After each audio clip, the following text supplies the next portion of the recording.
aja tadi ngopi dulu ya, biar kita cair-cair dulu.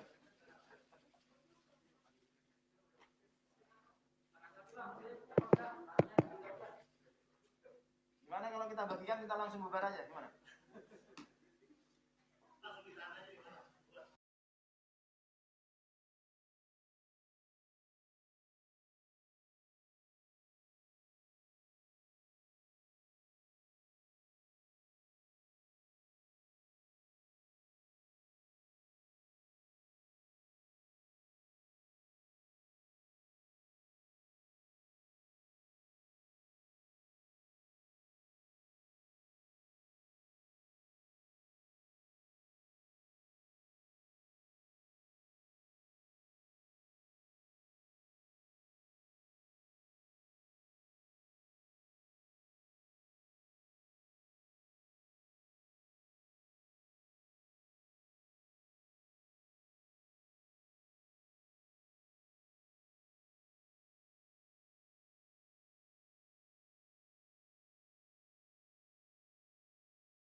menjelaskan terkait dengan perkara itu hadir dari Pak Deputi nanti akan menjelaskan konstruksi dan fakta-faktanya. Setelah itu seperti biasa kita juga persilakan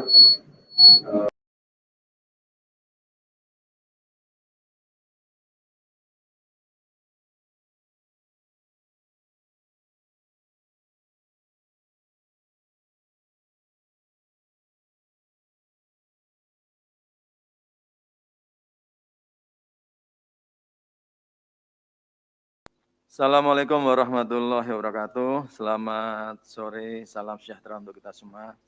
Yang saya hormati rekan-rekan wartawan, media online, cetak, dan lain-lain. Mudah-mudahan sore hari ini kita dalam keadaan sehat walafiat.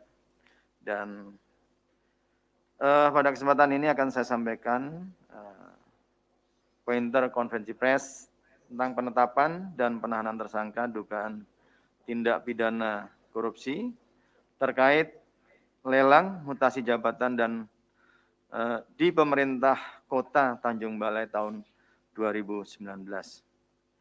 Kami akan menyampaikan informasi terkait dengan perkembangan penyidikan perkara, dugaan tindak pidana korupsi terkait lelang mutasi jabatan di pemerintah kota Tanjung Balai tahun 2019.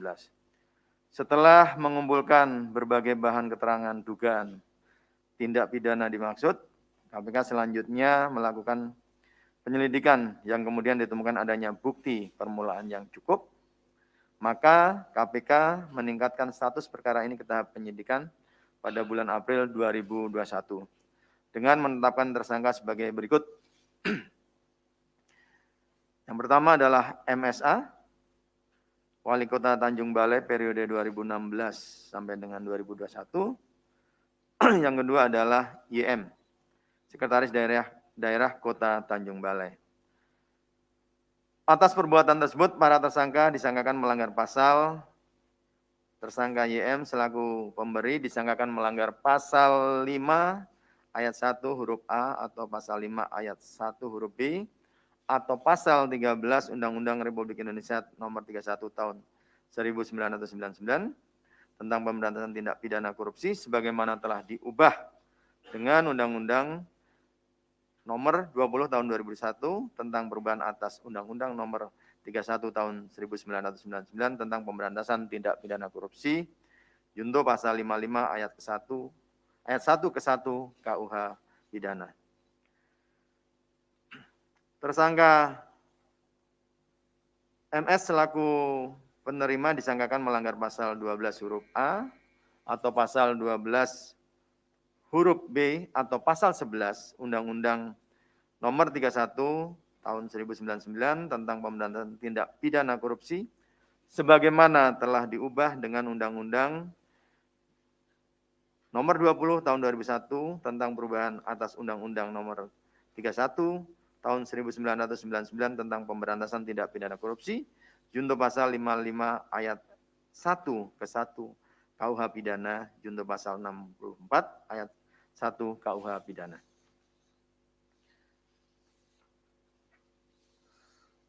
Guna proses penyidikan di mana tim penyidik telah memeriksa 49 orang saksi dan juga menyita diantaranya uang sejumlah 100 juta rupiah sehingga tim penyidik melakukan upaya paksa penahanan pada tersangka YM untuk 20 hari pertama. Terhitung mulai tanggal 27 Agustus 2021 sampai dengan 15 September 2021 di Rutan KPK pada Gedung Merah Putih KPK. Selanjutnya, sebagai langkah antisipasi penyebaran COVID-19 di lingkungan Rutan KPK, tersangka akan dilakukan isolasi mandiri selama 14 hari pada Rutan KPK Kafling C1. Sedangkan tersangka MSA tidak dilakukan penahanan karena saat ini masih sedang menjalani penahanan dalam perkara lain. Konstruksi perkara diduga telah terjadi pada bulan Juni 2019. MSA selaku Wali Kota Tanjung Balai menerbitkan surat perintah terkait seleksi terbuka jabatan tinggi pimpinan Pratama Sekretaris Daerah Kota Tanjung Balai. Dalam surat perintah tersebut, YM saat itu menjabat sebagai Kepala Dinas Perumahan Rakyat dan Kawasan Pemukiman Kota Tanjung Balai, masuk sebagai salah satu pelamar seleksi. Selanjutnya, setelah YM mengikuti beberapa tahapan seleksi, pada Juli 2019 bertempat di Kantor Dinas Perumahan Rakyat dan Kawasan Pemukiman Kota Tanjung Balai, YM bertemu dengan Sajali Lubis yang adalah teman sekaligus orang kepercayaan dari MSA. Dalam pertemuan tersebut, YM diduga menyampaikan pada Sajali Lubis untuk memberikan sejumlah uang Rp 200 juta kepada MSA dan langsung ditindaklanjuti oleh Sajali Lubis dengan menelpon MSA dan kemudian langsung disepakati serta disetujui oleh MSA. Pada September 2019, YM dinyatakan lulus dan terpilih sebagai Sekretaris Daerah Kota Tanjung Balai berdasarkan surat keputusan Wali Kota Tanjung Balai yang ditandatangani oleh MSA. Atas terpilihnya YM sebagai Sekretaris Daerah Kota Tanjung Balai, Sajali Lubis kembali menemui YM untuk menagih dan meminta uang sebesar Rp 200 juta rupiah. Dan YM langsung menyiapkan uang yang diminta dengan melakukan penarikan tunai sebesar 200 juta rupiah di salah satu bank di Tanjung Balai Asahan dan setelahnya langsung diserahkan ke Sajali Lubis untuk diteruskan ke MSA. KPK tidak akan berhenti mengingatkan pada para penyelenggara negara, termasuk para kepala daerah, untuk berpegang teguh pada sumpah dan jabatan dan tidak mengkhianati kepercayaan masyarakat dengan melakukan perbuatan tindak pidana korupsi. Jabatan penyelenggara negara didasarkan pada kompetensi dan merupakan amanah yang harus dijaga untuk melayani publik, bukan untuk mendapatkan penghasilan dengan melakukan berbagai tindak penyimpangan yang salah satunya adalah korupsi. Demikian yang perlu saya sampaikan. Terima kasih. Baik, terima kasih Pak Deputi yang menyampaikan poin-poin perkembangan penanganan perkara dimaksud. Pada pokoknya KPK telah menetapkan 2 orang sebagai tersangka dalam perkara ini, yaitu Wali Kota Tanjung Balai 2016 sampai dengan 2021 dan Sekretaris Daerah Kota Tanjung Balai. 1 orang tersangka dilakukan penahanan hari ini, dan 1 orang tersangka tidak dilakukan penahanan karena sudah dilakukan penahanan sebelumnya pada perkara yang lain. Kami silahkan yang akan bertanya lebih lanjut terkait dengan perkara ini. 1, kemudian ada lagi. Oke, 1 dulu mungkin ya. 2. 2 orang, silakan. 1 dulu, Mas Mario ya.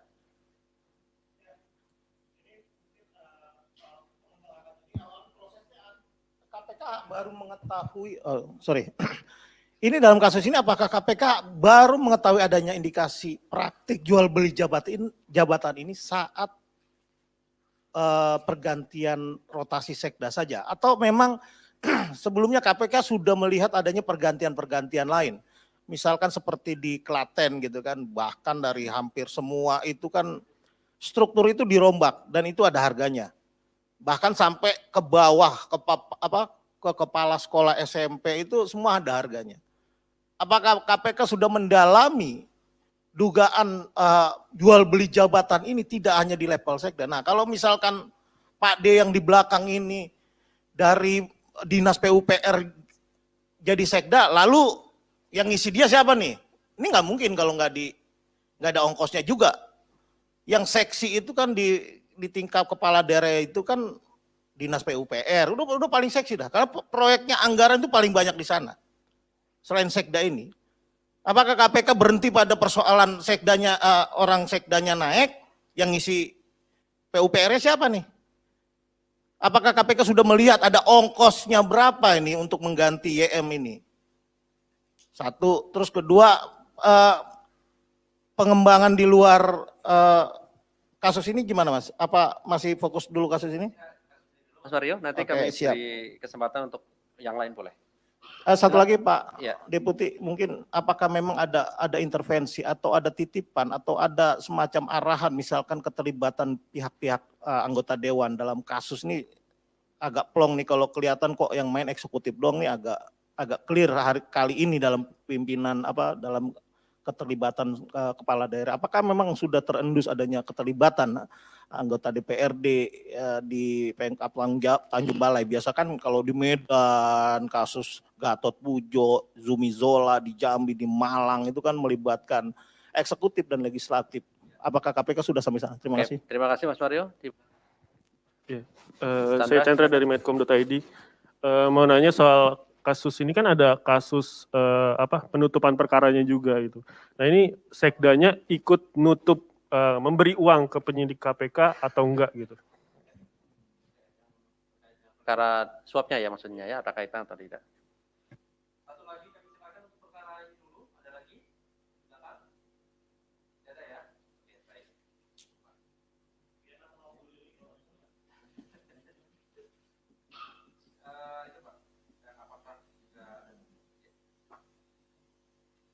Baik, terima kasih Mas Mario.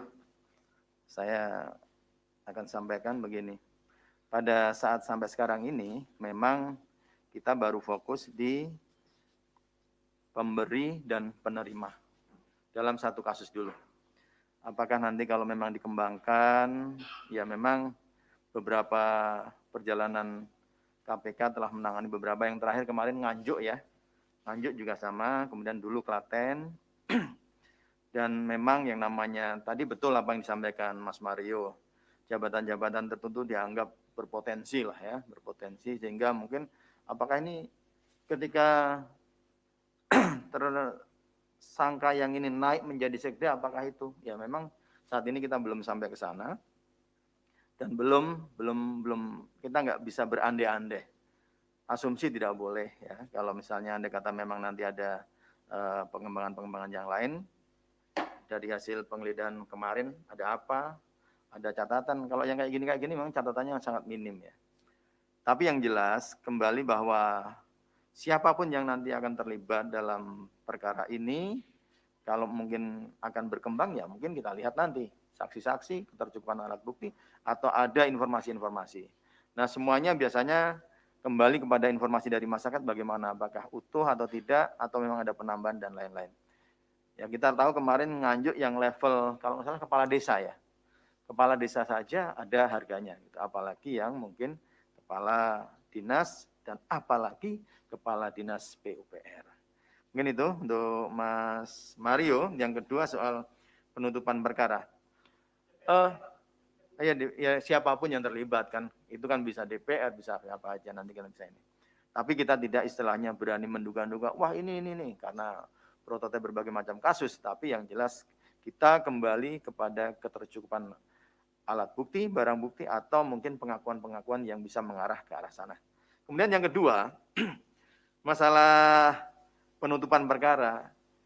Ini sebenarnya tidak ada penutupan perkara, ya, tidak ada penutupan perkara karena yang saya tahu kemarin kejadian ini ketika mau naik, memang saya sempat menanyakan, ini kasus kok lama sekali baru naik. Dan setelah dicek antara keputusan ekspos dengan surat perintah penyidikan, hampir 1 tahun ya. Dari November sampai bulan April 2021, 1 tahun lebih. Nah saya nanyakan ada apa, setelah saya tanya, oh ternyata begini. Dan mangkraknya ini pada saat itu bukan berarti tidak ada suatu upaya-upaya dari dalam atau dari luar untuk menghentikan, tidak ada. Dan bisa kita tahu kasus yang melibatkan salah satu penyidik kami, ya, SRP, ya, SRP, kan kita tahu dia ini spekulatif. Kalau dia memegang perkara, kemudian dia mengendalikan perkara, dia akan tahu. Dan tidak mungkin seorang diri akan mengendalikan perkara, nggak mungkin, karena perkara ini terbuka, ya. Dan kita tahu mungkin seperti penyidik atau penuntut atau penyelidik kalau sedang ekspos itu kita seperti rapat pleno, gitu ya. Situasinya tidak kita ada bisik-bisik, wah ini dinaikkan, ini tidak ada. Dan si SRP sendiri bukan termasuk salah satu penyidik di situ, itu salah satu bukti. Sehingga kalau misalnya pemberian siapa yang berkait erat dengan perkara ini adalah yang tersangka yang kemarin sudah masuk, MS, ya, MS. Nah itu memang ya orang kalau sudah ditetapkan tersangka atau dia udah terendus akan dinaikkan, pasti dia akan ada upaya perlawanan baik melalui dengan cara-cara yang soft atau yang bagaimana. Tapi kenyataannya bahwa penyidik yang melakukan itu tidak menangani perkara itu. Ya. Jelas dia hanya spekulasi. Sehingga kalau ada keterlibatan siapa-siapa ya pasti akan terbuka. Dan di SRP juga sudah terbuka ada beberapa kasus, bukan hanya kasus itu saja, yang telah dia pungut atau dia mungkin memberikan janji akan bisa membantu di perkara-perkara yang diharapkan akan bisa berhenti. Mungkin itu, terima kasih. Oke ya, baik. Oke, silakan Mas Mario, ini terkait dengan perkara lain ya. Ya, boleh. Ya, makasih Pak Jubir, Pak Deputi. Ya ini terkait pertama terkait kasus bansos. Kalau nggak salah pekan lalu sempat itu mantan Mensos itu diperiksa dan ketika keluar keceplosan dibilang diperiksa sebagai saksi tersangka baru. Bisa dijelaskan sedikit terang lah, nggak usah mungkin langsung bahwa menyebut siapa inisial tersangkanya. Tapi minimal apakah benar KPK sudah meningkatkan penyelidikan ke penyidikan terkait pengembangan kasus bansos dengan adanya ke depan ada pihak-pihak yang diminta pertanggungjawaban secara hukum. Karena kemarin dari datang terus keluar Julari ngomong bicara soal hal yang sama. Artinya bahwa kalau dia diperiksa sebagai saksi tentu ada tersangkanya dong. Kalau dia bilang mintain keterangan ya kan, nah berarti masih lidik. Kan kita paham lah, protap itu udah hampir 20 tahun kita pelajarin. Artinya tolong jangan disembunyikan, minimal kasih angin segar bahwa bansos ini tidak mengendap terus kayak wine. Kalau wine enak diendapkan tuh makin lama makin nikmat. Tapi kalau kasus ini busuknya nanti kemana-mana. Satu, terus kedua terkait pengembangan kasus KKP. Bahwa dalam fakta persidangan itu dari OTT saja sudah jelas gambaran konstruksi kasusnya. Bagaimana peran dari istri misalkan, istri Edi Prabowo. Apakah memang tidak ada aliran dia dengan beli tas Hermes, tas apa di Amerika dengan ongkosnya? Itu ongkosnya siapa tuh? Duit siapa? Duit negara bukan? Terus kedua, dari pihak swasta menjembrengkan sejumlah vendor-vendor atau pihak-pihak yang ikut ekspor, bahwa terdakwa Suharjito saja menyatakan bahwa dia nomor urut ke-35 dari gelombang keempat. Bagaimana lalu dengan gelombang pertama? Itu baru 3M dia ngasih. Bagaimana dengan gelombang pertama, gelombang kedua, bahkan gelombang tsunami mungkin. Ya ini bagaimana? Apakah enggak didalami? Apa clear hanya menjadikan Suharjito sebagai tumbal dalam kasus ini misalkan? Untuk kasus lain, untuk ada kasus PUPR yang keterlibatan Wisnu Damayanti Putranti terkait kasus pengembangan terakhir itu terhadap, ini kan Yudi itu masih berproses dalam TPPU. Nah kalau yang sebelumnya itu ada Muza Zainuddin. Dalam fakta persidangan Muza Zainuddin jelas, tegas, dan konkret disebutkan majelis hakim bahwa ada aliran dana sebesar 1 miliar kepada Muhaimin Iskandar. Ini mau diapain pertimbangan ini? Apa hanya sekedar pertimbangan tok? tidak memiliki konsekuensi hukum bagi penyidik untuk menindaklanjuti atau mendalami. Itu 3 kasus dulu. Mungkin ada selanjutnya sesi ketiga nanti ada 7 kasus lagi. Makasih.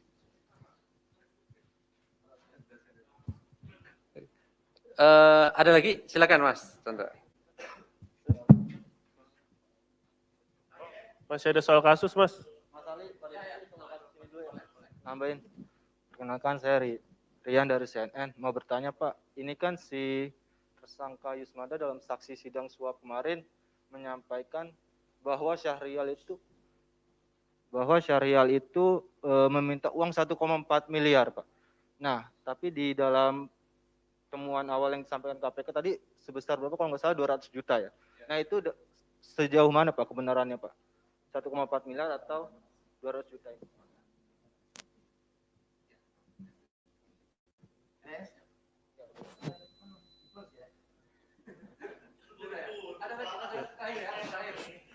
Mau nanya Mas soal ini, Pak Mahfud MD, Pak Menko Polhukam bilang kalau kasus BLBI itu bisa jadi pidana karena banyak orang yang berhutang tidak datang. Nah, tanggapan KPK gimana, kan KPK kasus itu sebelumnya di KPK. Yang kedua ini Mas, terkait kritik soal Pak Nawawi Pamolango yang nggak pernah muncul dan tidak pernah ada statement. Dia dikritik juga sama kubu yang nggak lulus setelah TWK tuh nggak muncul di publik itu. Nah, alasannya kenapa itu, Pak Nawawi? Terima kasih. Mungkin cukup ya, kira ya. Terakhir Mas Chandra tadi. Ya, mudah-mudahan nggak secara runtut tapi terjawab ya. Kalau komplain nanti WA saja dengan Pak Jubir, jangan saya. Yang masalah bansos, tersangka C katanya terpidana ya, datang ke sini diperiksa sebagai kan saya udah bilang Pak Mario, kalau penyelidikan saya nggak akan bicara kalau ada penyelidikan. Kalau saksi belum ada gitu, untuk yang naik pada tersangka baru belum ada ya, tapi tetap kita masih melakukan pengumpulan informasi dalam tahap penyelidikan. Terus kemudian kasus KKP, perbuatan pidana itu kan menyangkut barang siapa, berbuat apa, dikaitkan dengan kaidah-kaidah yang menyangkut tentang perbuatan-perbuatan yang dilarang. Nah, seperti seorang istri mendapat sesuatu dari suami. Saya rasa, ya saya nggak tahu apakah setiap istri menanyakan dulu, ini duit dari apa ketika dikasih suaminya. Ya, tapi memang kelayakan dia melakukan perbuatan pidana itu tergantung dari rumusan tindak pidana.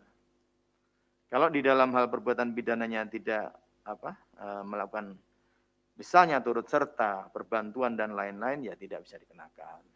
Kalau dia hanya misalnya seorang istri diberikan itu ya sebatas barangnya disita. Kecuali istrinya proaktif menyembunyikan sebuah hasil kejahatan, menyamarkan, itu bisa mungkin masuk nanti dalam kategori TPPU, kan seperti itu. Membuat seolah-olah ada perusahaan yang seolah-olah duitnya dari duit yang proses jual beli dan usaha, seolah-olah menjadi hal yang wajar, itu bisa masuk kategori misalnya tindak pidana TPPU. Ketika ini tidak ada, ya kita tidak mungkin memaksakan diri. Nah, kemudian masalah ini kan suap ya. Suap itu saya tidak akan menceritakan bagaimana kita susahnya membuktikan suap. Ya, membuktikan suap yang misalnya ceritanya yang lalu telah terjadi pemberian ini kepada ini. Nah, dalam pembuktian tindak pidana itu kan yang paling penting adalah kecukupan alat bukti. Adakah saksinya? Adakah alat bukti yang lain? Misalnya ada petunjuk atau alat bukti optik, rekaman CCTV dan lain-lain. Kalau itu tidak ada, suap itu biasanya minim saksi, ya. Minim saksi. Nah, kenapa ya kita menggunakan teknologi? Ya itulah yang masuk dalam kategori bukti baru sebagai alat bukti optik. Nah, itu sangat mendukung. Satu rangkaian teknologi bisa membuktikan sebagai bertindak dalam satu alat bukti yang berdiri sendiri. Nah, kalau saksi pun minimal harus 2. Ya. Minimal harus 2, dan saksi itu betul-betul saksi fakta, bukan saksi katanya, itu bukan saksi fakta. Sehingga suap ini paling susah dibuktikan. Dan saya selalu bilang pada rekan-rekan, kasus korupsi ini memang agak gampang. Yang paling susah adalah kasus copet. Kalau sudah nggak ada saksi ya udah sampai kiamat. Nanti di pengadilan kerajaan Tuhan lah baru diperiksa. Dia akan ngaku sendiri perbuatannya. Ya, walaupun di awal ada beberapa perizinan-perizinan yang ya memang dari itu, terus kemudian ada deal-deal tertentu dengan ini dengan itu. Nah, kalau mereka tidak mengaku dan tidak ada bukti, karena kan itu semuanya cash and carry. Ya. Nah, kalau yang dari PT-PT yang itu nanti memang ada ya tidak menutup kemungkinan. Kami masih mungkin untuk melakukan penyelidikan-penyelidikan baru. Terus kasus, nah kemarin juga yang fakta persidangan, jaksa memang sudah membuat laporan ya Pak. Memang baru pembahasannya belum terlalu intensif ya. Kalau misalnya ya itulah. Kalau nggak salah pernah 2 kali yang kejadian seperti ini, yang seorang saksi yang bersidang kemudian mengatakan memberi ini, yang ini pernah ingat ya mungkin rekan-rekan yang menyebut salah satu oknum di itu yang kaitannya dengan yang kaitannya dengan ini saya agak lupa. Itu juga sama, sudah menjadi fakta persidangan. Dia menyatakan bahwa memberi sesuatu, tapi setelah dilacak-lacak ke belakang, ya kalau dia sendiri, seorang diri yang mengatakan ya tidak bisa dikatakan. Kalau ada 2 yang bersesuaian menjadi saksi, ya itu bisa menjadi alat bukti keterangan saksi.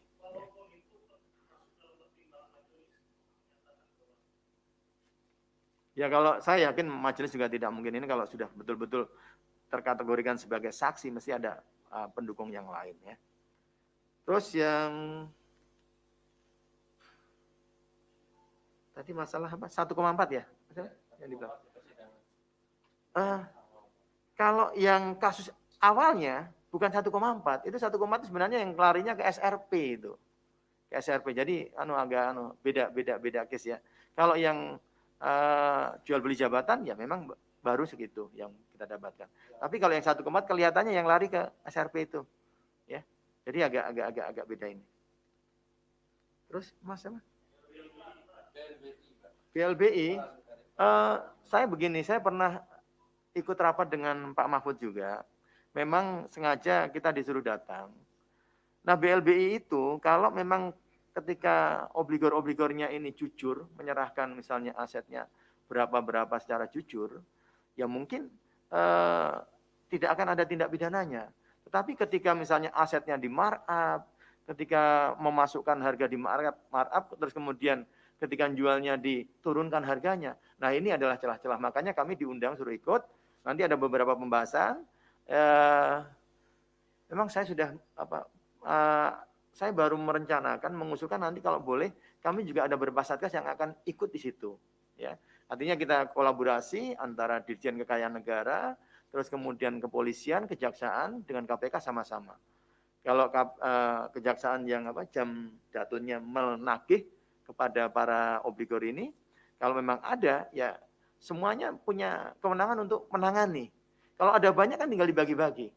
Tapi ya sampai saat ini itu baru udah mulai persiapannya, baru pengumpulan. Karena yang pertama memang waktunya sudah cukup lama ya.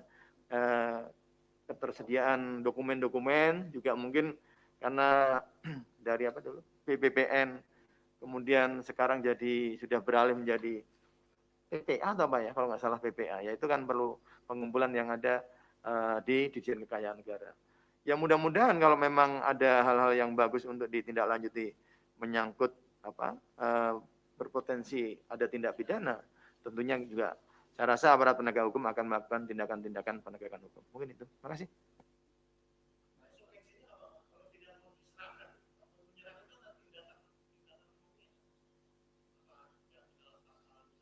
Nah, kalau perdata itu kan ada penyitaan badan cita jaminan ya.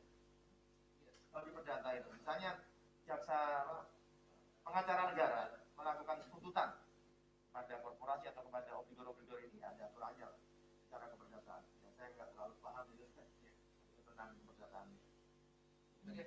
Mas Andra tadi pertanyaan kedua terkait apa tadi? Oh, Saya tidak bisa memberikan apa ya informasi mungkin kalau di pimpinan kan kantornya agak beda kalau kita hari-hari ketemunya aja urusan surat dengan diskusi-diskusi. Nah, itu nanti bisa ditanyakan langsung pada pimpinan.